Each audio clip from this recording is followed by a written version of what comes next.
জি জি, আমরা চট্টগ্রাম থেকে আসছি।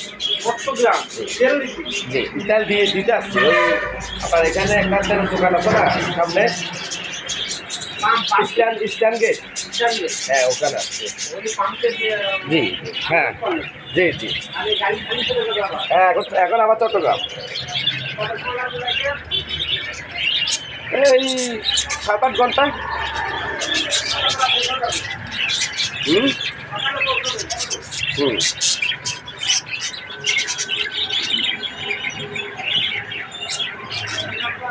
আমি তো বাড়িতে যাবো না, বাড়িতে গেলে একটা ফাঁকি হলেও নিয়ে যেতাম। আমরা এখন মামা দিয়ে বের হবো আর কি। হ্যাঁ হ্যাঁ, আসছি ওই দিক দিয়ে। জি হুম, ঠিক আছে ভাইয়া, ধন্যবাদ।